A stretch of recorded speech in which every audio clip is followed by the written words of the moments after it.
This episode is brought to you by the Sterling Soap Company. Sterling Soap is 100% natural and with a variety of bath soaps, shave soaps, beard balm, lotions, cologne, and many more personal care products in a large variety of scents, you're sure to find something that's perfect for you or that special someone in your life.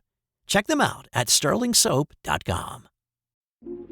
This day in sports history.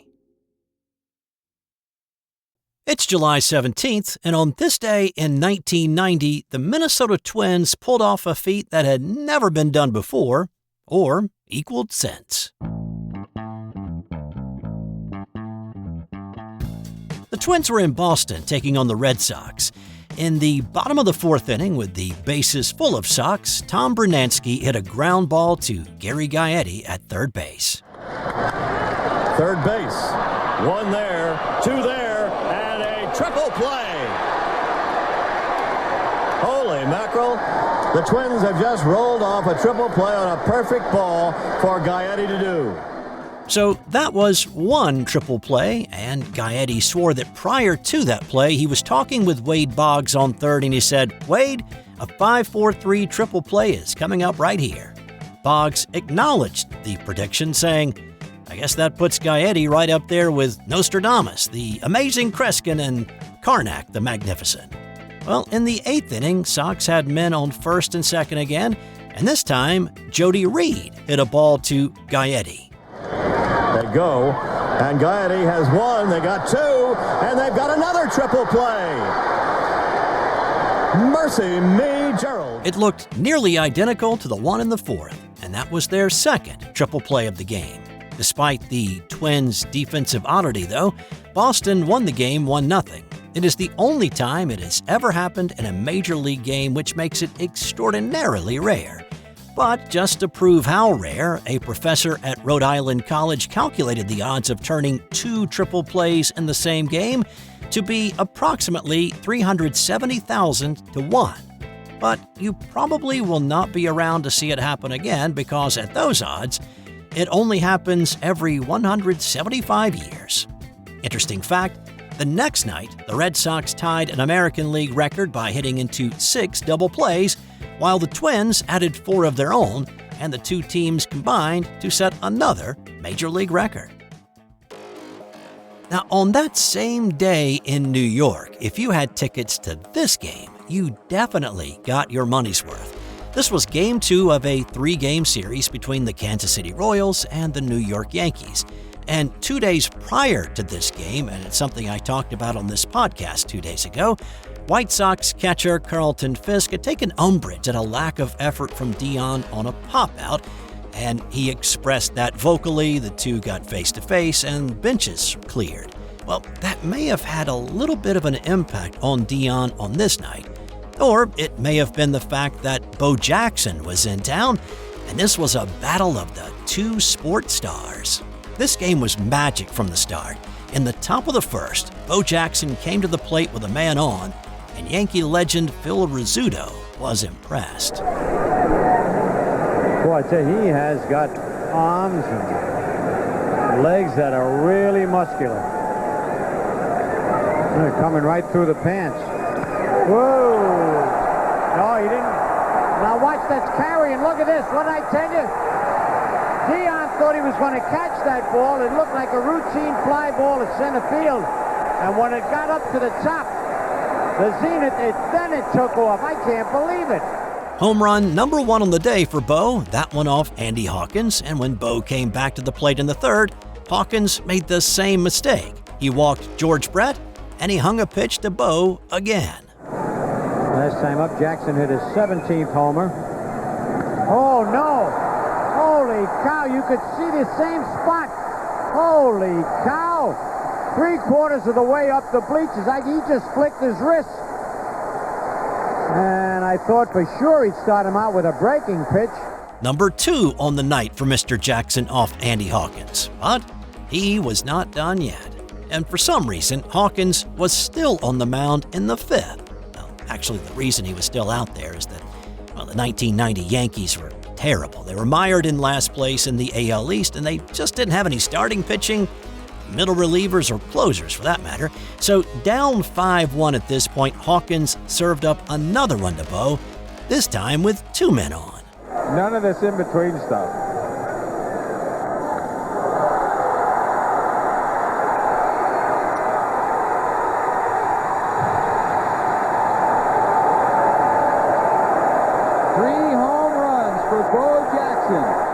Jackson's 3rd homer of the night and his 7th RBI, and it finally sent Hawkins to the showers. So I haven't talked about Deion yet because at this point what he mostly did was just watch Bo Jackson home runs sail into the seats.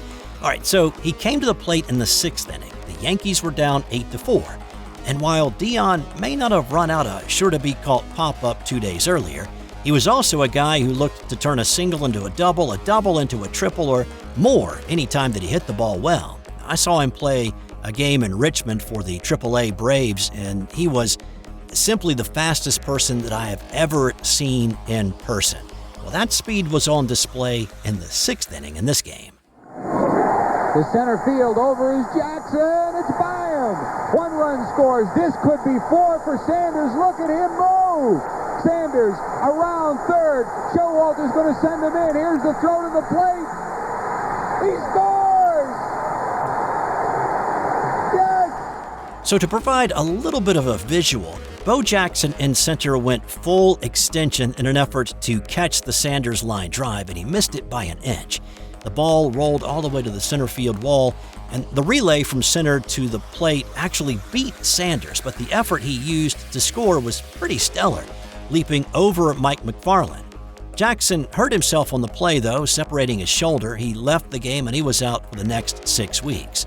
But what a night. 3 blasts by Bo and inside the Parker by Deion, and the only thing that would have made this game even better is if it had gone to extra innings.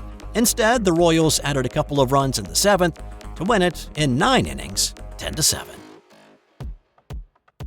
Now, sure, that's great, dingers and ringers, but did Bo save anybody's life that night? Did Deion grab the medical bag and head into the stands?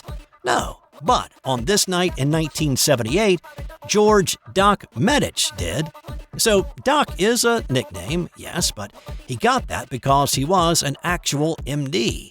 He started pursuing his medical degree in 1970, and he became a major leaguer full-time in 1973. He became a doctor full-time in 1977, and he was able to put his medical expertise to use on this day in 78.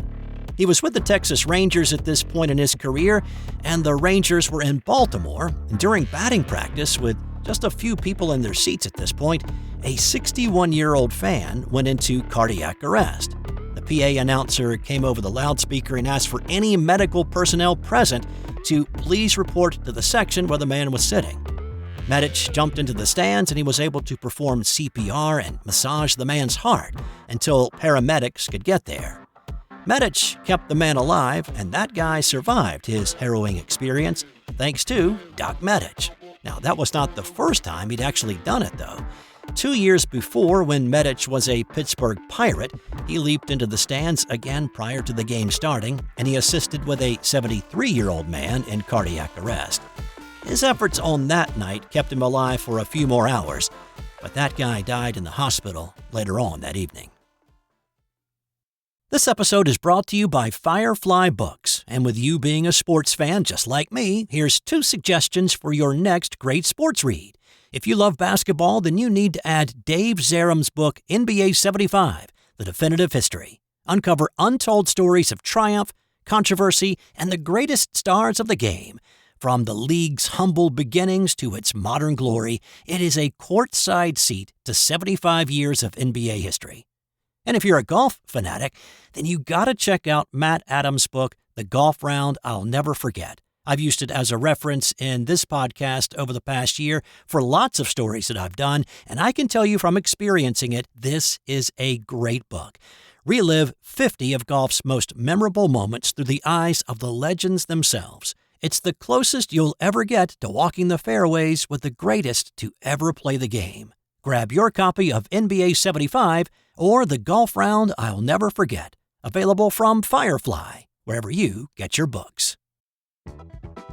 On this day in 1941, Joe Dimaggio went 0 for 3 with a walk, ending his hitting streak at 56. Playing the second game of a 3-game series in Cleveland on this day, Joe came to the plate 4 times but failed to get ahead. But it's not like he went quietly. In fact, if it had not been for some fantastic glove work from Cleveland third baseman Ken Keltner, the streak would have continued and probably continued on for several more games. In the first inning, Joe D smashed an Al Smith pitch down the third base line, but Keltner backhanded it, turned and fired a strike to first base to nip him. He drew a walk in the fourth. In the seventh, it was another hot shot to Keltner, who handled it with ease and fired to first for the out. When Joe came up to the plate in the eighth with bases loaded, he figured this was his last opportunity to keep the streak alive. He hit a Jim Bagby offering back up the middle, but shortstop Lou Boudreau had Joe played perfectly. He scooped it, touched the bag for one, and threw to first for the double play. The streak was over.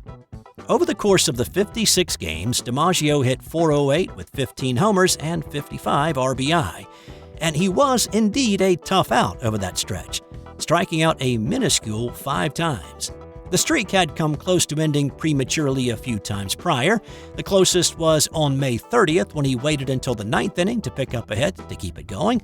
In another game against Chicago, a favorable ruling by the official scorer on a booted ball by Luke Appling was called a hit instead of an error, and it added another game to the tally. On June 24th against the St. Louis Browns, Dimaggio was hitless in the bottom of the 7th when Browns manager Luke Sewell ordered his pitcher to walk Dimaggio, but the pitcher refused. Instead, he delivered a strike to Dimaggio, who smoked it to left to extend the streak to 37 at that point. After the streak ended on this day, Dimaggio would start a 16-game hitting streak on his way to his second American League MVP of the 3 that he would win in his career. Interesting fact, his going hitless on this day actually cost him $10,000. The Heinz Company had a deal in place for Joe to endorse their Heinz 57 sauce if he'd extended the streak to 57. On this day in 1930, it was the first hat trick ever scored in World Cup history, and it was scored by an American. Just like I talked about a few days ago, this is the first ever World Cup hosted in Uruguay's capital of Montevideo. On this day, the U.S. contingent played Paraguay. American Bert Patenaude scored a goal in the 10th, his second in the 15th, and he scored his final one in the 50th minute, leading the Americans to a 3-0 win. That victory propelled the U.S. into the knockout round, but Patenaude's feat received little fanfare. In fact, it would be more than 76 years before it was even officially recognized. First, nobody in the U.S. really cared. Despite there being the American Soccer League at the time, not many Americans actually cared about the sport. Plus, news traveled a little bit slower back then. There were no U.S. journalists following the event, and any news that trickled back to the States about it was referred to as a U.S. tour of South America. And when Patenaude got home after the extended stay for the World Cup and several friendly matches after the competition, he didn't talk about it much at all. So one of the problems with it taking so long to be recognized was an error in reporting by the British press covering the event, crediting the second goal to Tom Flory instead. There was another report giving Billy Gonçalves credit for the second one, and yet another that said it was an own goal by Paraguay. Now, in today's context, that seems unfathomable. But in 1930, players did not have numbers on their jerseys. So some good solid research needed to be done to settle the issue once and for all. In 1993, a year after the U.S. hosted the World Cup and the year that a groundswell of support for Major League Soccer began to build, the official historian for the National Soccer Hall of Fame, Colin Jost, went to work. He had heard the stories of the original World Cup hat trick being scored by an American, but hadn't read anything that would prove it. So he set out to prove it himself. He dove into Latin American newspaper accounts and found 2 significant accounts with descriptions, diagrams, and pictures. He presented his findings to FIFA, and on November 10, 2006, More than 76 years after the game, FIFA officially recognized the first hat trick in World Cup history was scored by American Bert Patenaude. Time now for today's That's Got Nothing to Do with Sports fun fact. Have you ever wondered why there are 7 days in a week? I mean, there's no celestial reality to it like there is with a day or a year. Well, the Babylonians were big believers in the number 7. When the Babylonian Empire existed, there were 7 observable celestial bodies in the sky. There was the Sun, the Moon, and the known planets of the time, Mercury, Venus, Mars, Jupiter, and Saturn. So when Alexander the Great conquered the Babylonians in 331 BC, he adopted the 7-day week, and it spread after that.